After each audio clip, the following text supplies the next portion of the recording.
ప్రభుత్వ ఉద్యోగులకు good news. ఈ వీడియోలో వీటన్నిటి గురించి పూర్తి వివరాలు అయితే తెలుసుకుందామండి. ముందుగా వీడియోని సపోర్ట్ చేసే వారందరూ కూడా వీడియోని ఒక లైక్ చేసి మీ తోడు ఉద్యోగ మిత్రులకు వీడియోని అయితే షేర్ చేయండి.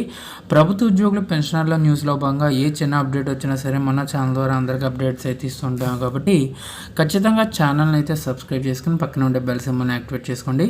చాలామంది వీడియోస్ చూస్తున్నారు కానీ లైక్ చేయట్లేదు, షేర్ చేయట్లేదండి. సో ఈ రెండు చేయడం వల్ల వీడియో అయితే చాలామందికి రీచ్ అవ్వడం జరుగుతుంది. సో ఇప్పుడు ఆలస్యం చేయకుండా డీటెయిల్స్లోకి అయితే వెళ్ళిపోదాం. ఉద్యోగులకు గుడ్ న్యూస్. పెరగబోతున్న హెచ్ఆర్ఏ. సో సెంట్రల్ గవర్నమెంట్ ఉద్యోగులకు కేంద్రం శుభవార్త చెప్పనుంది. హెచ్ఆర్ఏ హౌస్ రెంట్ అలవెన్స్ను సవరించే ఆలోచనలో ఉన్నట్లు తెలుస్తుంది. త్వరలో దీనికి సంబంధించి ఉత్తర్వులు జారీ చేయనున్నట్లు సమాచారం.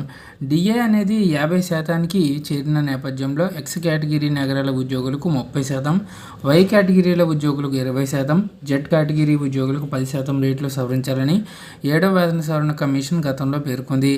ఇటీవల 2023 జనవరి జూలై అలాగే 2024 జనవరి డిఏని ప్రకటించిన కేంద్ర ప్రభుత్వం మొత్తం డిఏ అనేది వారికి 50% చేరుకుంది.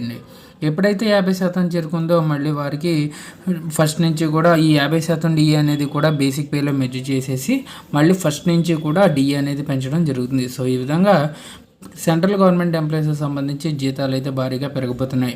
ఇకపోతే ఆంధ్రప్రదేశ్ రాష్ట్ర ప్రభుత్వ ఉద్యోగులకు 2023 జనవరి జూలై డిఏలను ఇటీవలే ప్రభుత్వం అయితే ప్రకటించడం జరిగింది.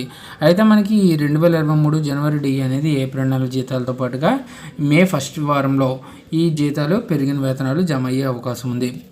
ఇక 2023 జూలై డిఏ అనేది మనకి జూలై నెల జీతాలతో పాటుగా ఇవ్వడం జరుగుతుంది. సో ఇదండి వాళ్ళ ఎంప్లాయీ సంబంధించిన తాజా updates. For more updates subscribe to our channel. Thanks for watching. Have a nice day.